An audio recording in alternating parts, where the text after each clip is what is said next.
Not all danger wears a mask or carries a weapon. Sometimes it smiles at you. It remembers your birthday, asks about your family, pretends to care. Carl Jung once said, "The most dangerous things in life wear human faces." He wasn't being dramatic, he was being honest.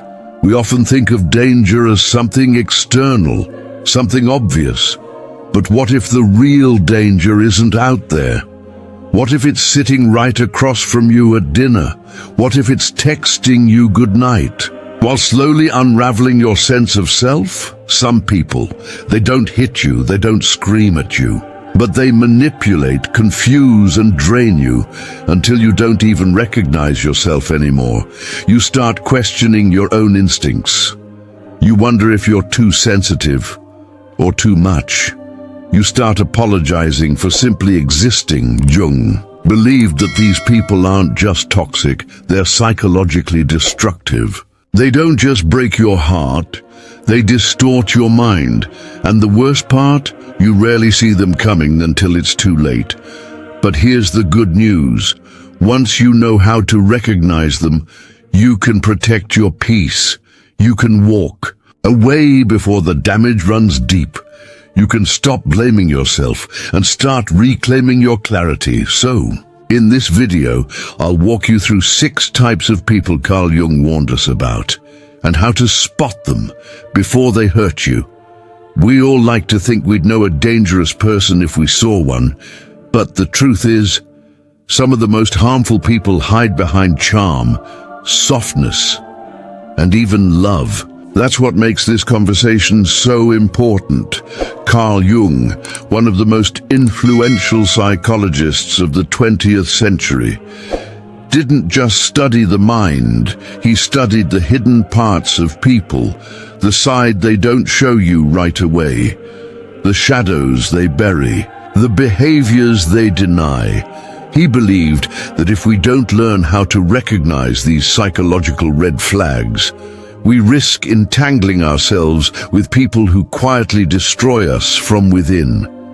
This isn't about labeling or judging others.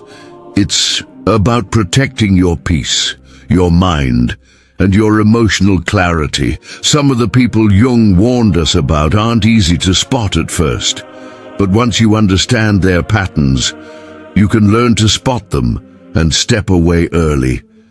And hey, before we go further, I'd really appreciate it if you liked the video and subscribed. It helps me grow this channel and bring more helpful content to people just like you.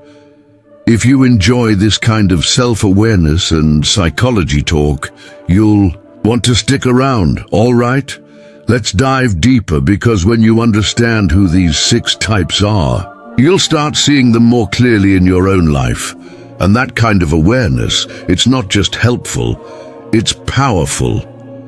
Let's start with one of the most common and sneakiest types out there, the manipulator. You know the type. They're charming, persuasive, and always seem to know just the right thing to say. They make you feel special, like you're the only one who truly gets them. And for a while, you feel lucky to know them. But over time, something feels off. You start to notice the small lies, the contradictions, the way your boundaries slowly get erased. Carl Jung would call this person the manipulator, not just because they lie or deceive, but because they twist reality itself subtly, silently, and with skill. At first it might be little things. They remember your favorite coffee. They show up when you're stressed. They make you feel seen, but soon their help comes with a price. You feel obligated to them. You feel guilty when you say no. And somehow, you end up doing things you wouldn't normally do, just to keep the peace, just to keep them happy. Jung believed this type of person is extremely dangerous because they operate through your emotions. They bypass your logic and enter through your trust. They exploit your empathy. Your kindness becomes their tool. You might start second-guessing yourself. They'll say things like, "I was just joking," You're being too sensitive. Don't you trust me? They make you question your own perception.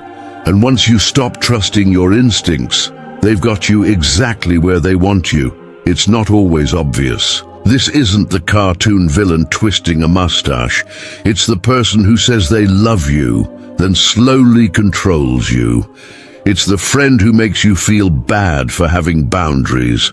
The boss who praises you, only to guilt trip you into working late. And the hardest part? You'll keep wondering if you're the problem. Because that's what they want. Jung believed that real evil isn't always loud or violent. Sometimes it's disguised as love, or kindness, or just trying to help. But here's the truth. If someone makes you doubt your own reality over and over again, they're not helping you, they're harming you. You deserve relationships that feel clear, calm, and safe, not ones that leave you confused, anxious, or drained. So how do you protect yourself from the manipulator? Start by trusting your discomfort. If your gut is telling you something's wrong, listen. Notice when people make you feel guilty for protecting your peace. And most importantly, you don't owe anyone unlimited access to your time, energy, or heart. It's okay to step back. It's okay to say no. And it's okay to protect your space, even if they call you selfish for it. Because the moment someone tries to make you feel wrong for having needs, that's the moment you know it's not love. It's control. Tell me in the comments, have you ever dealt with someone like this? What did it take for you to finally see through it? Now let's talk about someone who plays the victim so convincingly. You start to feel like the villain. This one's tricky. They don't yell. They don't manipulate with power. They manipulate with weakness. Carl Jung would say this person is deeply out of touch with their shadow, the darker parts of their personality they refuse to acknowledge. So instead, they blame the world, and you become their emotional dumping ground. Let's call them the perpetual victim. This person always has a problem, but never a solution. Everyone is always against them. Exes, friends, co-workers, the universe itself. And for a while, you feel bad for them. You want to help. You might even go out of your way to cheer them up, fix their problems, defend them when they cry. But over time, you realize something strange. They don't actually want things to get better. Because if things get better, they lose the power their pain gives them. They'll say things like, "Why does this always happen to me? I guess nobody ever really cares. People always leave. I knew you would too." It sounds innocent, sad even, but slowly this emotional helplessness becomes your responsibility. You start shrinking yourself so they feel okay. You tiptoe around them. You walk on eggshells. Jung believed the victim complex is a form of psychic self-sabotage. These people are often projecting their own unresolved inner chaos, but instead of facing it, they turn it into emotional leverage. The danger here is subtle, because you don't feel attacked. You feel needed, but you're not in a relationship. You're in a rescue mission, and no matter how much you give, they'll still be empty. Here's the thing. Compassion is beautiful, empathy is powerful, but when someone is constantly pulling you into their storm, you forget you have your own peace to protect. If you've ever been in a relationship, romantic, friendship, or even family, where you always feel like the therapist, the cheerleader, the rescuer, that's not love. That's emotional labor disguised as connection. And no, you're not cruel for stepping away. You're not selfish for saying, "I can't carry your pain anymore." You're human, and your energy is not infinite. Jung would say these people must confront their shadow. But until they do, they'll keep pulling people in to carry it for them. Don't let that person be you. You can be kind, Without being consumed, you can be loving without losing yourself. And if someone only loves you when you're saving them, that's not love at all. That's codependency in disguise. So, tell me in the comments, have you ever found yourself constantly fixing someone else's life while yours quietly fell apart? How did you handle it? All right, now let's talk about the one who makes you feel like you're the bad guy, when really they're just seeing their own darkness in you. This one's a psychological trap, not because they shout or control you, but because they project their own buried flaws onto you again and again until you start believing you're the problem. Carl Jung called this the shadow, the parts of ourselves we repress, deny, or can't accept. And when a person refuses to face that shadow, they don't just ignore it, they throw it at the people around them. Let's call this one the shadow projector. This person accuses you of things you've never done. They tell you you're selfish when they're the one who never shows up. They say you're angry when they're the one lashing out. They call you controlling while quietly trying to run your life. They don't mean to be cruel necessarily. Most of the time they don't even realize they're doing it, because facing your shadow requires deep self-awareness. And let's be honest, not everyone is ready to do that inner work. So instead, they cast their darkness on you. You start defending yourself all the time, trying to prove that your intentions are good, but somehow it never lands.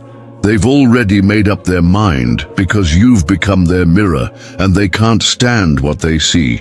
Jung warned that people who deny their shadow become dangerous to others, because they'll always find someone to punish for the things they can't admit to themselves. This isn't just frustrating, it's emotionally exhausting.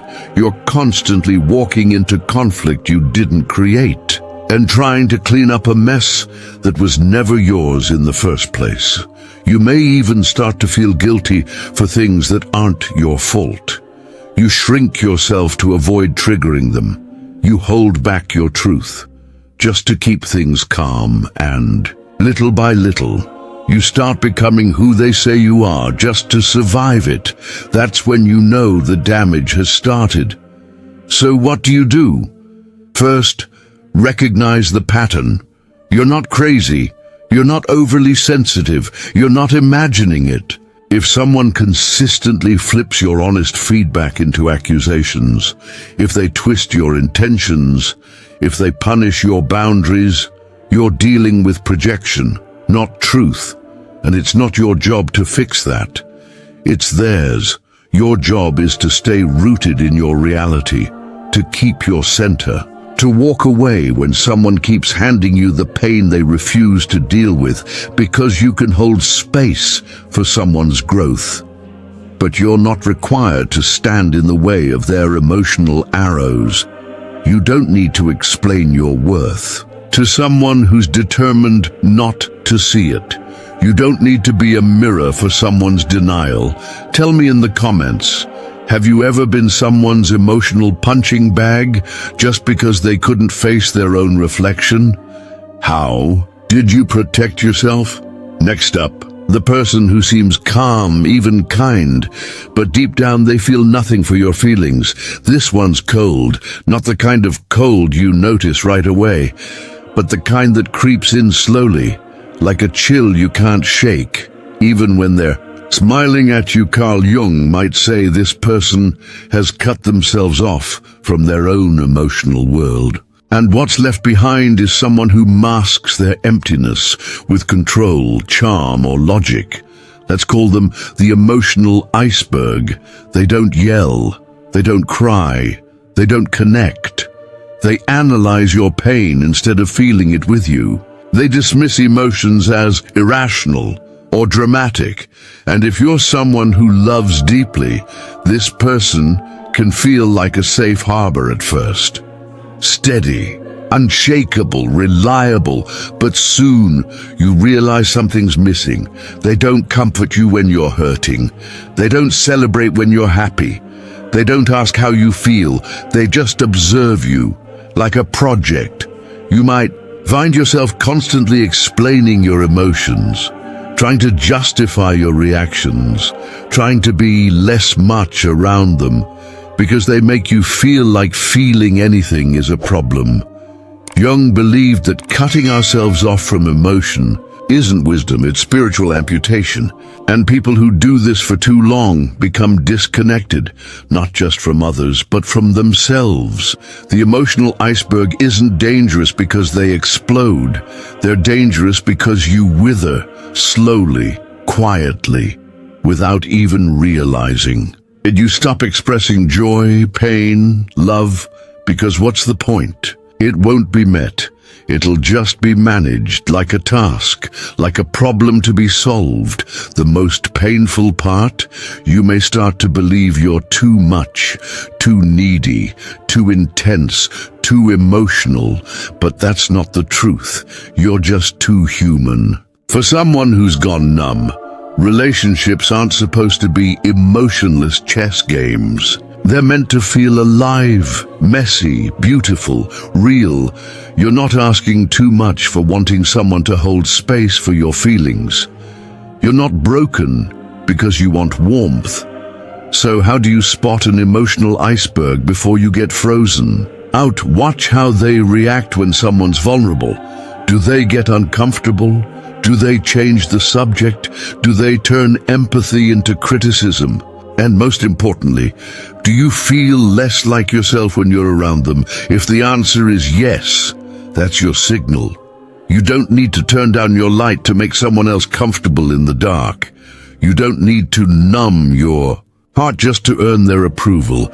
You deserve to feel seen, not just studied, held, not just handled. So tell me in the comments, have you ever been with someone who made you feel emotionally invisible? How did you find your way back to yourself? Now let's talk about the kind of person who always leaves you tired, mentally, emotionally, sometimes even physically. You don't always notice it at first.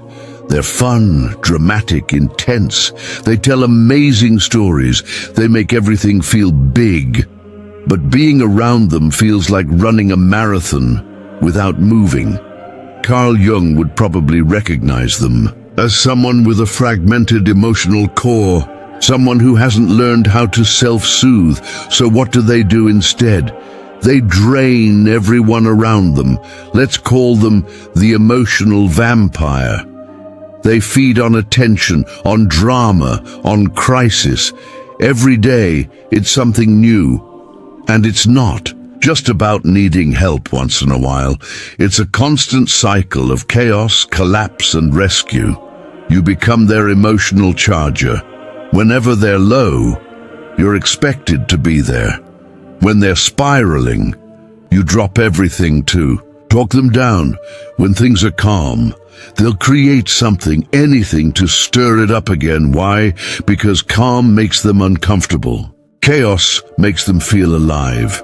Jung warned that people who avoid inner stillness often stir up outer noise, because silence means they'd have to sit with themselves, and they don't want to do that. So instead, they pull you in.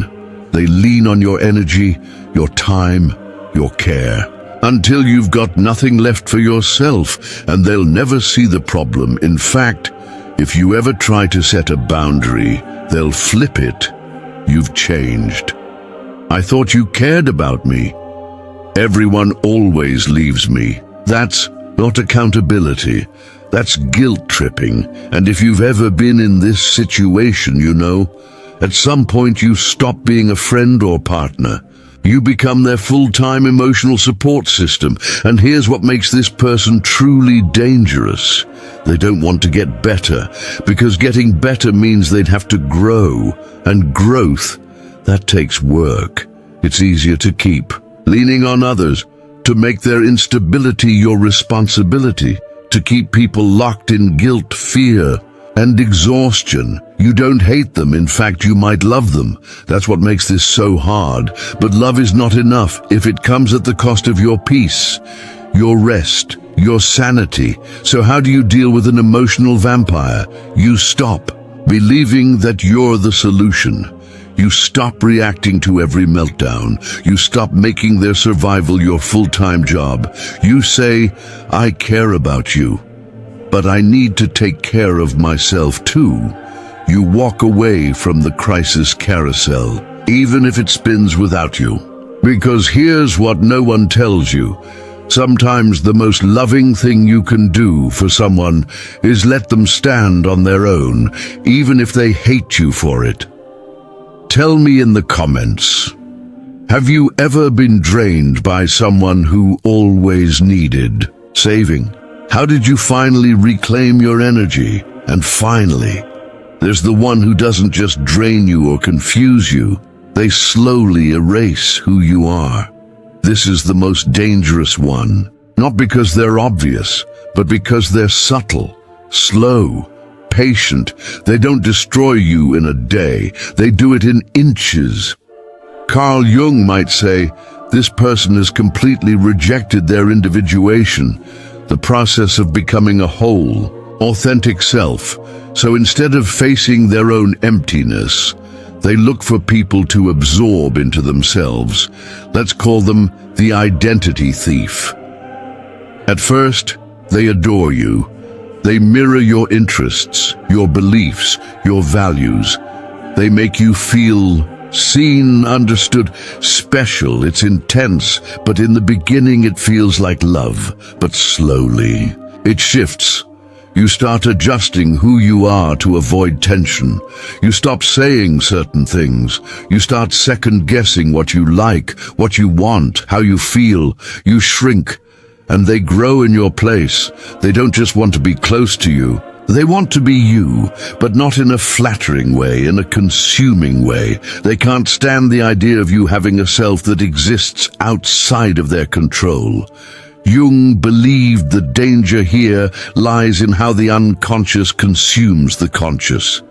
In people who have no strong identity of their own, there's a need to dominate yours, to overwrite your mind so they can escape their own. The identity thief makes you question your preferences, your voice, your freedom. They might say things like, why do you always have to be different? You used to be more fun. I just want us to be on the same page. But same page always means their page, their rules, their world. You're no longer a person to them. You're a reflection, an extension, a possession. And if you try to reclaim yourself, they'll punish you. With silence, with passive aggression, with guilt. You'll feel like you're betraying them just for becoming yourself again. This is why it's so dangerous, because you won't notice what's being stolen until you feel empty. So how do you deal with it? You stop apologizing for being who you are. You start noticing the moments you silence yourself just to avoid their reaction. And most importantly, you remind yourself, anyone who truly loves you wants you to be fully you, not half of you, not a version that keeps the peace, the whole, real, messy, beautiful you. And if someone can't love that version, let them go. You don't need to twist into knots to keep anyone close. You don't need to vanish to make someone else feel whole. Jung believed that every soul is unique for a reason. And when you forget who you are, you lose the very thing you came here to give the world. So if you feel like you've been disappearing in someone else's shadow, it's time to step back into your light. Tell me in the comments, have you ever felt like you were becoming someone else just to be loved or accepted? What helped you return to yourself? We all like to believe we'd spot danger coming, but the truth is, when it wears a friendly face, a loving voice, or a familiar smile, it's much harder to see. Carl Jung didn't share these insights to make us paranoid. He wasn't telling us to fear people. He was teaching us to understand them, and through that understanding, to protect ourselves, because the deeper danger isn't just the person who hurts us, it's what we begin to believe about ourselves. After they do, that we're too much, too emotional, too weak, too broken. But you're none of those things. You're human. And your intuition is wiser than you think. The more you understand these 6 dangerous types: the manipulator, the perpetual victim, the shadow projector, the emotional iceberg, the emotional vampire, and the identity thief, the more you begin to trust yourself again, to say no without guilt, to walk away without shame, to stop trying, to save people who are slowly sinking you. And honestly, that's not selfish, that's healing. So if this video brought you clarity, please like, subscribe, and turn on notifications. It really helps me keep sharing these kinds of messages with you, and I'd love to hear from you. Which one of these 6 types hit the hardest for you personally? Drop it in the comments. Let's have a real conversation down there. You deserve peace. You deserve clarity, and most of all, you deserve to be fully you.